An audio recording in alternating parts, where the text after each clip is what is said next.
Alexander దండయాత్ర తర్వాత వచ్చేటువంటి రాజు ఎవరంటే మనకు భారతదేశంలో వాయువ్య ప్రాంతములను ఈశాన్య ప్రాంతాన్ని పరిపాలిస్తున్న రాజులు ఇక్కడ మనకు చంద్రగుప్త మౌర్యుడు కూడా ఒక గొప్ప చక్రవర్తిగా మనం చెప్పవచ్చు. ఎందుకంటే ఇదే కాలంలో అలెగ్జాండర్ దండయాత్ర చేసే నాటికి భారతదేశంలో మౌర్య సామ్రాజ్యంలో విష్ణునాథ వంశము తర్వాత మహాపద్మందుడు ఇటువంటి వాళ్ళు ఇక్కడ పరిపాలించారు. ఇదే కాలంలో ఏం జరుగుతుందంటే గ్రీక్ దండయాత్ర అయినటువంటి అలెగ్జాండర్ భారతదేశంపై దండెత్తి రావడం జరుగుతుంది. వచ్చిన తర్వాత ఆ ప్రాంతం అక్కడ దరిదాపుగా జీలమైనటువంటి పురుషోత్తముడు కూడా విరోచితంగా పోరాడి అలెగ్జాండర్ ధీటుగా పోరాడి తన సైన్యాలతోనే గొప్పగా పోరాడి చివరికి పరాజయం పాలవుతాడు.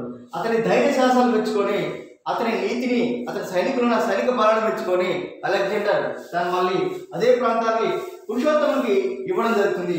అదే కాలంలో ఉన్నటువంటి ఇంకొకటి ఏంటంటే వాయువ్య ప్రాంతంలో విదేశీ పాలనకు వ్యతిరేకంగా ఒకవైపు నందవంశములు పరిపాలిస్తున్నప్పుడు వారికి ఒకవైపు ఇలా అస్తవ్యస్తమైనటువంటి చిన్న చిన్న ప్రాంతాలను ఏం చేయలేని స్థితిలో ఇప్పుడు ఇక్కడ మనకు ప్రజా పరిపాలన కావాలనుకున్న దశలో చంద్రగుప్త మౌర్యుడు దానికి స్థాపించడం జరుగుతుంది. అంటే దాదాపుగా మనకు సరిగా ఈ అవకాశాన్ని వినియోగించుకొని మౌర్య సామ్రాజ్య స్థాపకుడు చంద్రగుప్తుడు అతని బ్రాహ్మణ గురువు అయిన తన సలహాదారుడైనటువంటి చాణక్యుడి సహాయంతోనే ఇక్కడ ఈశాన్య ఉత్తర భారతదేశంలో ఈ వాయువ్య భారతదేశంలో తన సామ్రాజ్యాన్ని నెలకొల్పుతాడు. చాణక్యుడు లేదా కౌటిల్యుడు అనొచ్చు. ఇతని సలహా మేరకే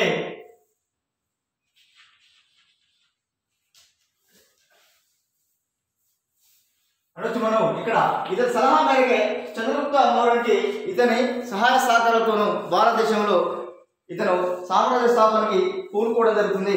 అదేవిధంగా ఈ కౌటిల్యుడి ఆధ్వర్యంలో భారతదేశంలో మొట్టమొదటిసారిగా రాజకీయ పరిపాలన ఐక్యత సాధించింది ఈ చాణక్యుడే కౌటిల్యుడు ప్రకారమే. ఇతని సలహా మేరకే చంద్రగుప్త మౌర్యుడికి రాజకీయంగా సామాజికంగా ఆర్థికంగా ఒక సుస్థిర ప్రభుత్వాన్ని ఏర్పాటు చేయడానికి ముఖ్య కారణంగా మనకు తెలియజేస్తుంది. అంటే భారతదేశంలో ఉన్నటువంటి పరిసర ప్రాంతాల్లో చూసుకున్నట్లయితే ఇక్కడ మౌర్య సామ్రాజ్యం ఉత్తరాన హిమాలయాలు ఆక్సస్ నుంచి దక్షిణాన తుంగభద్ర నది వరకు ఉంటుంది. ఉత్తరాన హిమాలయాల వరకు చూడండి, ఇక్కడ ఉత్తరం నుండి హిమాలయాలు ఆక్సస్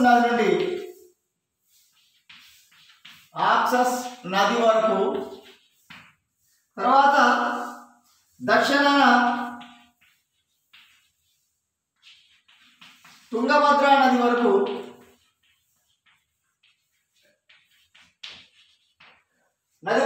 తన సామ్రాజ్య విస్తరణని ఇతను చేయడం జరుగుతుంది. చూడండి, ఇక్కడ ఉత్తరం నుంచి హిమాలయ ప్రాంతాలు వదిలేసుకొని ఆక్సస్ నది వరకు, అదేవిధంగా దక్షిణ ప్రాంతంలో తన పరిపాలన కొనసాగించడానికి విశాలమైన భారతదేశంలో ఉన్నటువంటి సామ్రాజ్యాకాంక్ష కోసం ఇతను ఏం చేశాడంటే దక్షిణాన తుంగభద్ర నది వరకు కూడా ఇతను తన పరిపాలన కొనసాగించడం జరిగిందని చెప్పవచ్చు.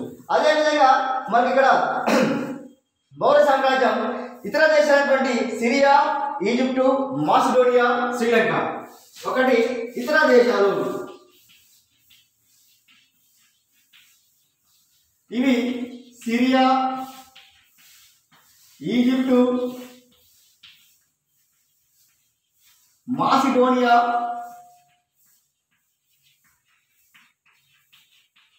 నేపాల్. చూడండి, ఇక్కడ ఇతర దేశాలతో కూడా తన సామ్రాజ్యాన్ని నెలకొల్పినటువంటి మనకి ఇక్కడ లక్ష్యాలు కనిపిస్తున్నాయి. సిరియా తర్వాత ఈజిప్టు, మాసిడోనియా, నేపాల్ ప్రాంతాలు కూడా తన భారతదేశంలో ఒక భాగంగా చేర్చుకొని చంద్రగుప్త మౌర్యుడు చాణక్యుడి సహాయంతో పరిపాలించినటువంటి ఇక్కడ మనకు చూడవచ్చు. అదేవిధంగా మనం చూసుకున్నట్లయితే దరిదాపుగా ఈ దేశాలతో రాజకీయ, సాంస్కృతిక, సంప్రదాయబద్ధంగా ఇతను నెలకొల్పడం జరిగింది. అంటే రాజకీయం కానీ, సాంస్కృతిక పరంగా కానీ, ఆర్థిక పరంగా కానీ, సామాజిక పరంగా కానీ ఇతను ఇక్కడ అన్ని రంగాల్లోనూ తన సహాయ సహకారాలు ఇస్తూ ఇతను పరిపాలన చేయడానికి ఇక్కడ లక్ష్యాలు కనిపిస్తున్నాయి. అదేవిధంగా మనం చూసుకున్నట్లయితే దరిదాపుగా ఇతర దేశాల నుంచి వారి యొక్క రచనలు కూడా స్వీకరించడం జరిగింది. అదేవిధంగా మనకు ఈ ఆర్థికాభివృద్ధి, మతపరమైన స్వేచ్ఛ, శాంతి ఇక్కడ మనకు కనిపిస్తుంది. అంటే ఈ సిరియా కావచ్చు, ఈజిప్ట్ కావచ్చు, ఇతర దేశాల నుంచి అక్కడి నుంచి ఆర్థికాభివృద్ధి యొక్క లక్షణాలను, మతపరమైనటువంటి లక్షణాలు, స్వేచ్ఛాయుత వ్యాపారం, స్వేచ్ఛాయుత పరిపాలన ఎలా ఉండాలనేది తెలియజేయడానికి ఇక్కడ ఇతర దేశాలతో కూడా సత్సంబంధాలు పెంచుకొని చంద్రగుప్త మౌర్యుడు తన పరిపాలన కొనసాగించడానికి మనకు తెలియజేస్తుంది. చూడండి ఇక్కడ దాదాపు ఇక్కడ ఏంటంటే మనకు ఆనాడు కళలు, కట్టడాలు, సాహిత్యాలు, విజ్ఞాన శాస్త్రాలు కూడా ఉపయోగపడుతుందని చెప్పవచ్చు. అంటే మనకు ఆనాడు కళలు, సాహిత్యం, కట్టడాలు కూడా మనకు తెలియజేస్తుంది. చూడండి ఇక్కడ మనకు ఎందుకంటే విశాలమైన భారతదేశంలో తన పరిపాలన కొనసాగించాలని తెలియజేసినటువంటి రాజు మనకు మొదటగా మౌర్య చంద్రగుప్తుడు. మౌర్య సామ్రాజ్యంలో ఒక అద్భుతమైనటువంటి ఒక డైనమిక్ ఎంపరర్గా పేరు పొందిన గొప్ప చక్రవర్తిగా ఎవరంటే మనకు ఇతను చంద్రగుప్త మౌర్యుడుగా చెప్పవచ్చు.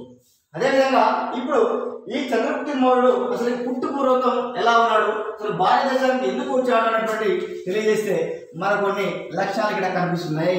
అదేవిధంగా ఈ భారతదేశంలో పరిపాలన, సుస్థిర పరిపాలనను చేసింది ఎవరనేది మనం చెప్పవచ్చు. అదేవిధంగా ఇక్కడ చంద్రగుప్త మౌర్యుడు యొక్క పుట్టుక, అతని జీవితం కొన్ని విభిన్న కథనాలుగా ఉన్నాయి. అసలు చంద్రగుప్త మౌర్యుడు ఎక్కడి నుంచి వచ్చిండు, ఎక్కడ జన్మించిండు అనేటువంటి మనకు తెలియజేస్తే కొన్ని ఒక విభిన్నమైన కథనాలు వినిపిస్తున్నాయి. ఎట్లా అంటే విశాఖదత్తుని ముద్రరాక్షసం ఇతడు కులీనుడు అని పేర్కొంది. విశాఖదత్తుని యొక్క ముద్రరాక్షసం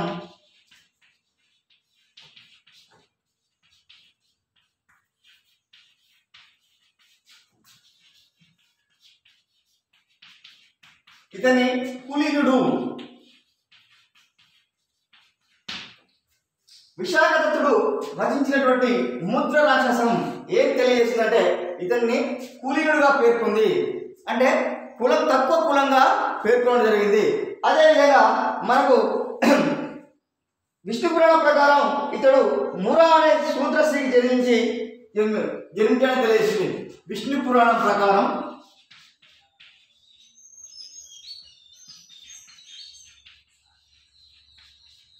ఇతను శూద్రుడుగా పేర్కొంటుంది. శూద్ర స్త్రీ అటువంటి మురా అనే స్త్రీకి జన్మించాడు. ఇక్కడ చూడండి, విష్ణు పురాణం యొక్క లక్షణాలు చూసుకున్నట్లయితే ఈ చంద్రగుప్త మౌర్యుడు శూద్రుడుగా తెలియజేస్తుంది. ఇతడు మురా అనే ఒక శూద్ర జాతికి చెందినటువంటి వ్యక్తిగా తెలియజేస్తుంది. అంటే దాదాపుగా ఈ శూద్ర స్త్రీ అయిన నందరాజుతో జన్మించినటువంటి వ్యక్తి. అంటే ఈ శూద్రశ్రీ నందరాజుతోని ఈమె సంసార జీవితం సాగించేందుకు గాను ఇతను పుట్టినటువంటి వ్యక్తి, ఒక తక్కువ కులానికి పుట్టినటువంటి వ్యక్తి ఇతను చంద్రగుప్త మౌర్యుడిగా అని మురా అనే స్త్రీకి జన్మించాలని ఇక్కడ మనకు తెలియజేస్తుంది. అదేవిధంగా మనం ఇంకొకటి ఏంటంటే ఇతను ఇక్కడ ఇంకొకటి దివ్యవదన ప్రకారం మురియా అనే క్షత్రియ కులానికి జన్మించాలని చెప్తుంది. దివ్యవదన ప్రకారం ఇతను క్షత్రియ కులం వాడని చెప్తుంది.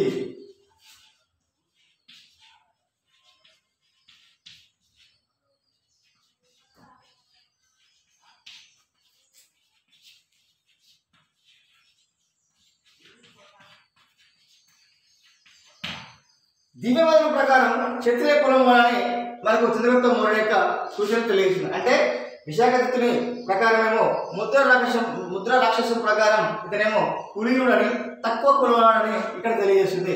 అదేవిధంగా విష్ణు పురాణం చూసుకున్నట్లయితే ఇతను శూద్రుడుగాను, ఒక అంటరాని వాడుగాను, తర్వాత మురా అనేటువంటి ఒక నందరాజు ఒక స్త్రీతో జన్మించిన వ్యక్తి అని ఇక్కడ తెలియజేస్తుంది. అంటే ఈమె శూద్ర కులానికి చెందినటువంటి ఒక మురా అనే స్త్రీ నందరాజుతో సంసారం చేయడం వల్ల అతనికి జన్మించిన వ్యక్తి ఇతను చంద్రగుప్త మౌర్యుడని విష్ణు పురాణం తెలియజేస్తుంది. అదేవిధంగా దివ్యవదనం ప్రకారం ఇతను క్షత్రియ కులంలో జన్మించాడని మనకు కథనాలు భిన్నంగా వినిపిస్తున్నాయి. అదేవిధంగా మనకు ఇంకొకటి చంద్రగుప్త మౌర్యుడు క్రీస్తుపూర్వం 320 సంవత్సరంలో తన గురువైన చాణక్యుని సాయంతో క్రీస్తుపూర్వం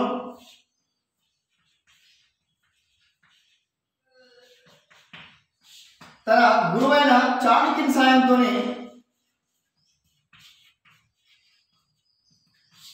చాళుక్యుడి సాయంతోనే భారతదేశంలో ఇతను సుస్థిర పాలన చేయాలని తెలియజేస్తుంది. అంటే ఈ సలహాతో నిరంకుశుడైనటువంటి నందులను ఓడించడం జరిగింది. ఇక్కడ చూడండి, ఇక్కడ క్రీస్తుపూర్వం 324లో చాళుక్యుడి సాయంతో ఏం చేస్తాడంటే నిరంకుశ రాజులైనటువంటి నందరాజులను ఓడించడానికి ఇతను సహాయం కోరుతాడు. అదేవిధంగా ఇదే కాలంలో అప్పుడు ఎవరంటే అలా ప్రపంచ విజేత అలెగ్జాండర్ కూడా పరిపాలిస్తున్నాడు. ఈ అలెగ్జాండర్ పరిపాలన ఒకవైపు నందరాజును హింసించేటువంటి పరిపాలన, ఒకవైపు ఇతని పరిపాలన తెలియజేస్తుంది. అలెగ్జాండర్ దగ్గరికి పోయి ఏం చేస్తాడంటే చంద్రగుప్త మౌర్యుడు నందరాజును ఓడించమని అలెగ్జాండర్కు తెలియజేశాడు. అయితే ఇక్కడ ఏం జరుగుతుందంటే ఈ అలెగ్జాండర్ ఎప్పుడైతే ఇతను చెప్పిన మాటలు విన్న తర్వాత వెంటనే చంద్రగుప్తుడిని ఖైదు చేయమని అలెగ్జాండర్ ఆజ్ఞాపిస్తాడు.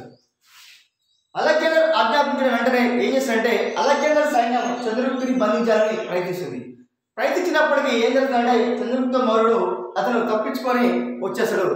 వచ్చేసి అతను కొంతకాలం తప్పుతంగా ఉండిపోతాడు. అంటే చంద్రగుప్తుడు బంధించి తప్పించుకొని చాళుక్యుడి సహాయంతో భారతదేశ వాయువ్య ప్రాంతాన్ని గ్రీకుల పాలన నుండి తప్పించుకోవచ్చు. అక్కడి నుంచి ఎప్పుడైతే ఈ అలెగ్జాండర్ దండి బంధించమని చెప్తాడో అక్కడి నుంచి వచ్చేస్తాడు. వచ్చేసిన తర్వాత ఈ చాళుక్యుడి సహాయంతో ఏం చేస్తాడంటే భారతదేశంలో ఒకవైపు ఏమో గ్రీకుల పరిపాలన ఉంటుంది, ఒకవైపు ఏమో నందరాజుల పరిపాలన ఉంటుంది. దీని మధ్య సంకేత లేక చివరికి ఏం జరుగుతుందంటే ఇతను చాళుక్యుడి సహాయంతో వాళ్ళందరినీ కూలదూసి మనకు భారతదేశంలో ఈ సుస్థిర పరిపాలన చేస్తుంది. అదేవిధంగా గంగా సింధు ప్రాంతాల నుంచి సమకూర్చుకున్నాడు. గ్రీకుల నిరంకుశపాలతో విసిగిపోయినటువంటి భారతీయ రాజు చంద్రగుప్తునికి సహాయంగా నిలిచారు. ఒకవైపు ఏమో గ్రీకుల యొక్క నిరంకుశ రాజరికానికి, ఒకవైపు నందరాజు చెప్పి పెట్టేటువంటి బాధలకు వీళ్ళకి ప్రజలు విసిగిపోతారు. విసిగి చెంది ఏం చేస్తారంటే చివరికి ఇక్కడ చంద్రగుప్త మౌర్యుడికి సహాయ సహకారాలు అందిస్తారు. ఈ సహాయ సహకారాలు అందించడం వల్లనే ఇతను చేశారంటే వాళ్ళందరూ ఓడించి చివరికి సామ్రాజ్యాన్ని నెలకొల్పడం జరుగుతుంది. అదేవిధంగా మనం ఇక్కడ హిమాలయ రాజ్యం రాజైన పర్వతరాజు పౌరరాజైన పురుషోత్తమ సాయంతో భారతదేశంలో వాయువ్య ప్రాంతాల్లో ఇతను సామ్రాజ్యం స్థాపిస్తుండు. ఎందుకంటే అప్పటికే ఒకసారి వినండి, చూడండి, అప్పటికే ఒకసారి భారతదేశంపై అలెగ్జాండర్ దండెత్తినప్పుడు పౌరరాజైనటువంటి ఇక్కడ పురుషోత్తముడు కూడా ఓడించడం జరుగుతుంది. ఈ పురుషోత్తముడు ఓడిపోబడి చివరికి ఇచ్చిపోతాడు. ఎందుకంటే ఆ సైన్యం కూడా ఇతనికి పురుషోత్తముడు కూడా ఎవరికి సాయం చేస్తారంటే చంద్రగుప్త మౌర్యుడు కూడా సాయం చేసి ఈజీగా ఉత్తర భారతదేశంలో సామ్రాజ్యంగా నిలబడడానికి ఆస్కారం ఉంటుంది.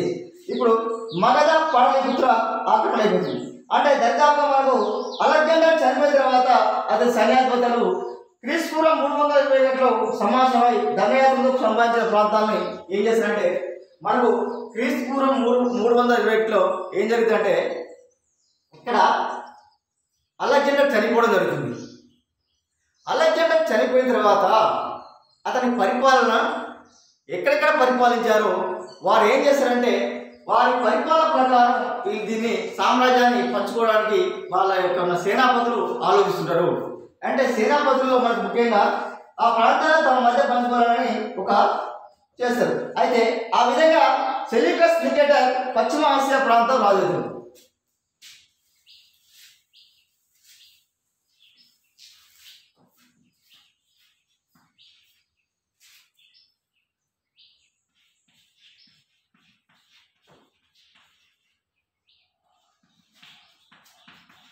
చూడండి, ఇక్కడ 321లో చనిపోవడం జరుగుతుంది. అలెగ్జాండర్ చనిపోయిన తర్వాత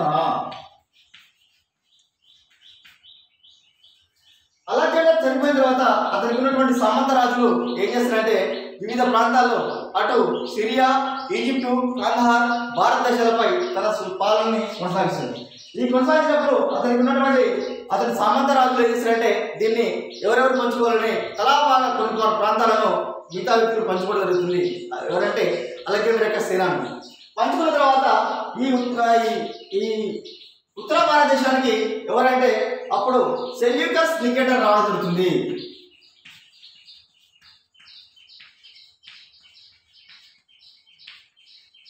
చూడండి, ఈ ఉత్తర భారతదేశానికి ఎవరు వస్తారంటే సెల్యూకస్ నికేటర్ ఈ ప్రాంతానికి రాజు. అలెగ్జాండర్ చనిపోయిన తర్వాత అప్పటికి ఇక్కడ ఏం జరుగుతుందంటే ఈ ప్రాంతంలో దరిదాపుగా చంద్రగుప్త మౌర్యుడు కూడా తన సామ్రాజ్యాన్ని స్థాపిస్తాడు. ఈ సామ్రాజ్యం స్థాపించినప్పుడు ఇక్కడ సెలికస్ నికేటర్ ఏం చెప్తాడంటే చంద్రగుప్తుడిపై దాడి చేయడానికి ఇతను అవకాశాన్ని తీసుకొని పూనుకుంటాడు, చేయాలని నిర్ణయించుకున్న తర్వాత ఏం జరిగిందంటే అక్కడ సెలికస్ నికేటర్ యొక్క స్నేహితులు, బంధువులు, ఇతర వ్యక్తులు, అయ్యా సెలికస్ నికేటర్ నువ్వు భారతదేశంలో పరిపాలించబడి చంద్రగుప్త మౌర్యుడితో నువ్వు కయ్యానికి కాలు వాకు, చివరికి నీవే ఓడిపోతావు, అతని గుండె బలం, ధైర్య బలం, అతనికి ఉన్న సైనిక బలంతో నువ్వు తునాత్మకమై చనిపోవడం జరుగుతుందని ఇక్కడ సెలికస్ నికేటర్కి తన వ్యక్తులు తెలియజేయడం జరుగుతుంది. తెలియజేసిన తర్వాత ఏం జరుగుతుందంటే ఆయన ఎప్పుడైతే ఈ యుద్ధంలో ఆ యుద్ధాన్ని చేయకుండా ఇతను శాంతి సంధి చేసుకుంటాడు. శాంతి చేసుకుని అతనితో స్నేహహస్తాన్ని అందించడం జరుగుతుంది. అయ్యా మన గొడవ ఎందుకు నాయన, మనం కలిసి ఉండాలి అని సెలికస్ నికేటర్ చంద్రగుప్త మౌర్యుడితో స్నేహహస్తాలు అందించి అతను పరిపాలన కొనసాగిస్తాడు. ఈ పరిపాలన స్నేహహస్తాలు అందించేందుకు గాను ఏం చేస్తాడంటే ఈ సెలికస్ నికేటర్ ఈ సంధి భాగంలోనే కాబూల్, కందహార్, హీరట్, బెలూచిస్తాన్, కాబూల్, కాందహార్, హీరట్, బెలూచిస్తాన్,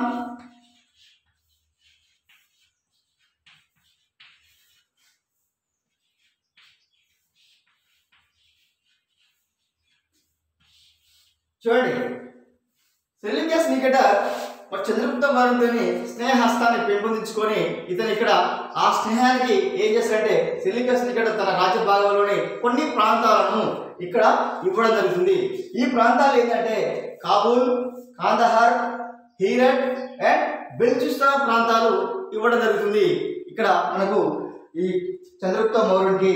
అదేవిధంగా వీటికి బదులుగా 500 యుద్ధ ఏనుగులు ఇచ్చాడు. 500 యుద్ధ ఏనుగులు.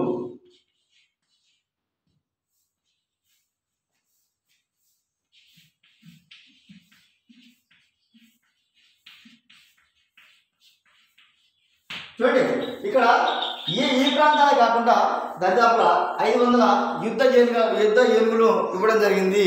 అదేవిధంగా చూసుకున్నట్లయితే ఇంకొకటి మనకు ఇక్కడ తెలియజేసేది ఏంటంటే దీని బదులుగా వీరి మధ్య శాంతి బలం ఇంకా బలపడడానికి, వీరి మధ్య శాంతి సంబంధాలు ఇంకా బలపడడానికి సెలికస్ నికేటర్ కుమార్తెను చంద్రగుప్త మౌర్యుడికి ఇచ్చి పెళ్లి చేయడం జరుగుతుంది. సెలికస్ నికేటర్ కుమార్తె, ఈ కుమార్తెను కూడా ఇచ్చి పెళ్లి చేయడం జరుగుతుంది. ఇంకా కొంత బలపడి వారి యొక్క సుస్థిర పరిపాలన గొప్పగా జరుగుతుంది ఇక్కడ. అదేవిధంగా అంతేకాకుండా తన రాయవారిగా మెగస్తనీస్ని తన మౌర్య చంద్రగుప్తుని పరిపాలన ప్రాంతానికి పంపడం జరుగుతుంది. మెగస్తనీస్ని కూడా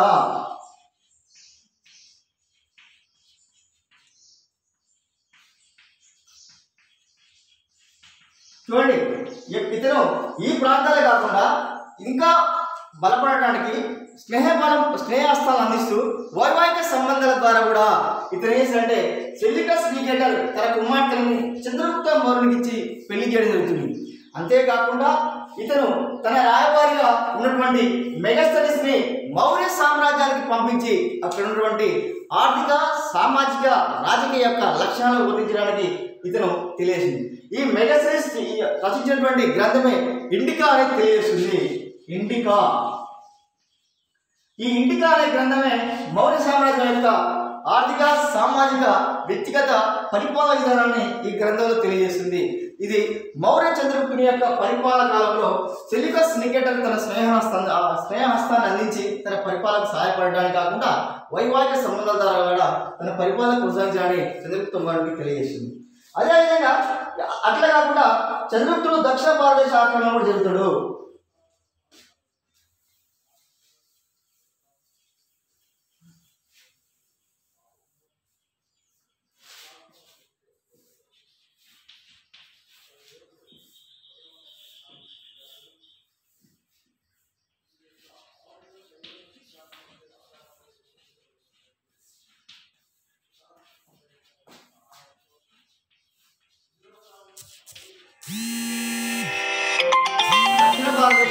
దండయాత్రగా చెప్పవచ్చు.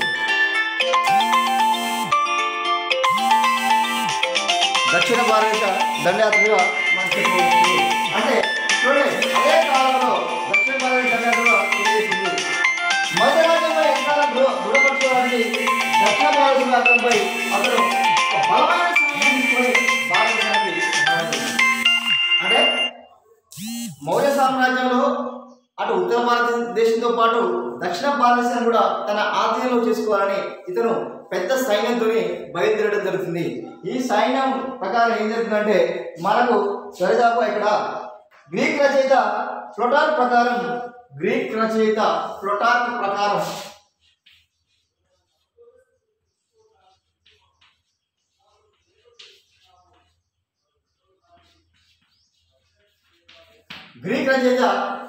ప్రకారం ఇతనికి ఎన్ని ఉన్నాయంటే ఇతని చంద్రగుప్తుని ఆధీనంలో 6 లక్షల కాల్బలం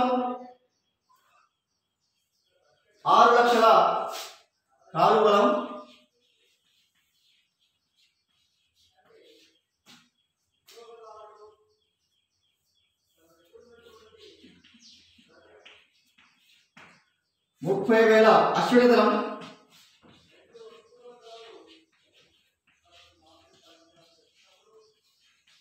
30,000 అశ్విక దళం అదేవిధంగా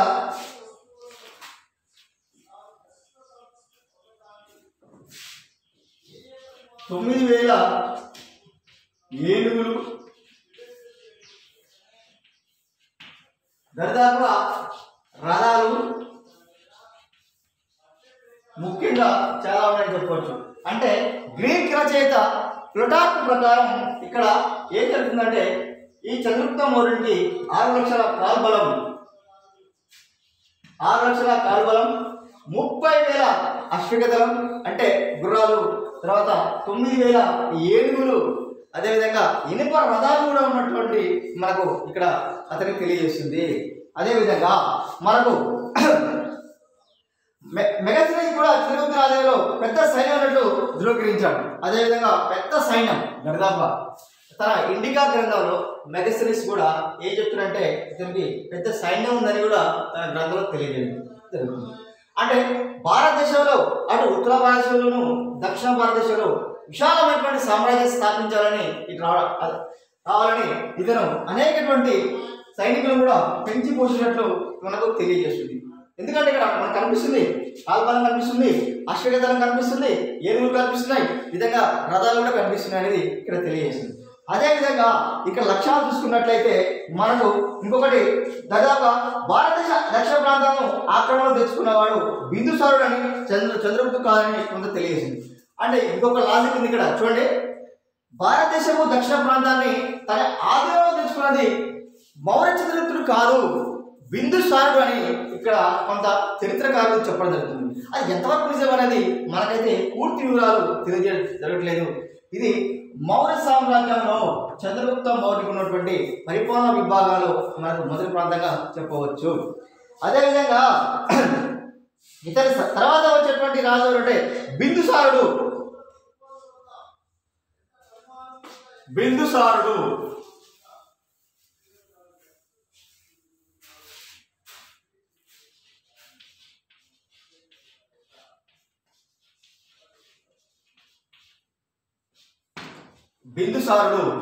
ఈ బిందుసారుడు క్రీస్తు పూర్వం 297-273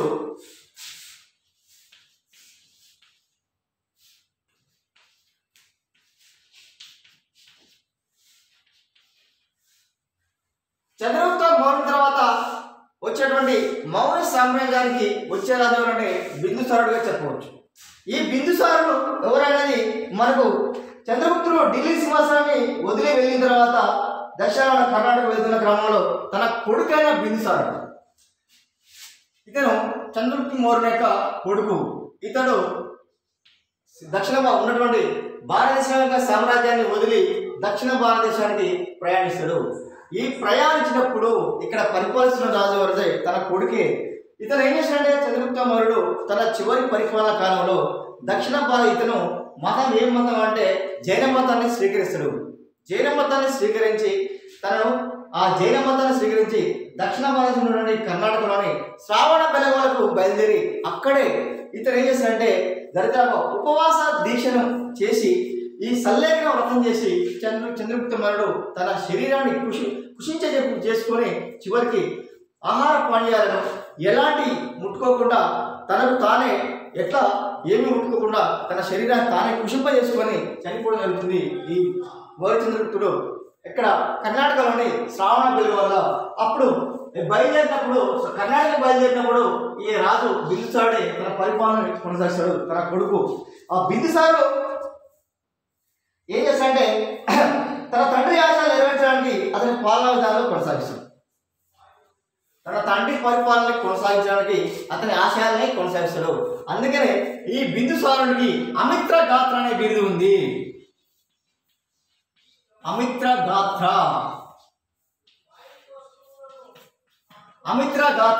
అంటే మనం చెప్పేది ఏంటంటే ఇక్కడ మనకు ఎందుకంటే మిత్రులు కాని వారిని అంతం చేశాడని పేరు గడించాడు.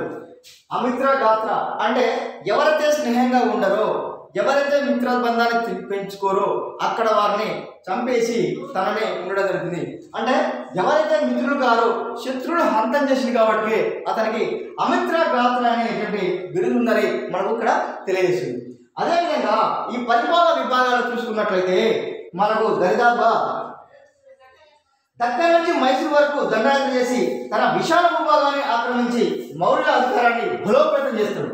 ఇక్కడ దరిదాపుగా దక్కన్ నుంచి ఉత్తర భారతదేశం నుంచి దక్కన్ వరకు ఇతని పరిపాలన కొనసాగించి విశాలమైనటువంటి భూభాగాన్ని ఆక్రమించుకొని తన పరిపాలన కొనసాగిస్తాడు. అంటే తన తండ్రి దగ్గర కొడుకుగా పేరుగాంచి చంద్రగుప్త మౌర్యుల తర్వాత బిందుసారుడు తన పరిపాలనలో విజయవంతమైనటువంటి పరిపాలన కొనసాగించాలని మనకు కొన్ని చరిత్ర శాస్త్రాల తర్వాత వారి యొక్క లక్ష్యాలు కనిపిస్తున్నాయి. అదేవిధంగా మనం చూసుకున్నట్లయితే దరిదాపుగా ఇక్కడ మనకేం కనిపిస్తుందంటే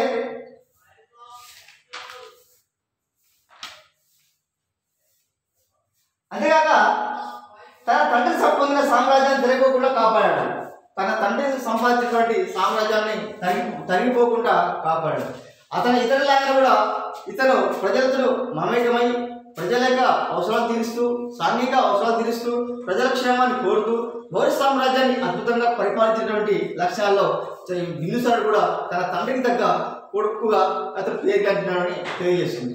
అదేవిధంగా ఇతను తన పరిపాలన కాలంలో ఇంకొకటి ఏంటంటే బిందుసారుడు దౌత్య రాయబారాలు కూడా చేయడం జరిగింది. సిరియా ఈజిప్టు పంపుతున్నారు దౌత్య రాయబారాలు.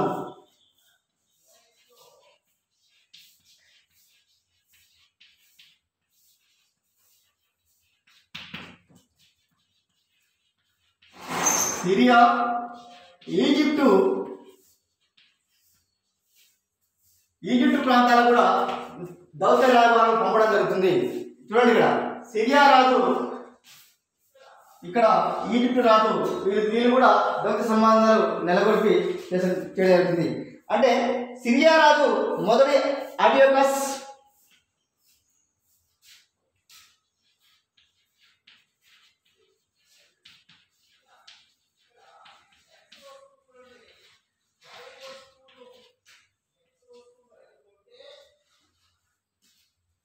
అదేవిధంగా మనకు ఈజిప్ట్ రాజు ఫిలడెల్ఫియస్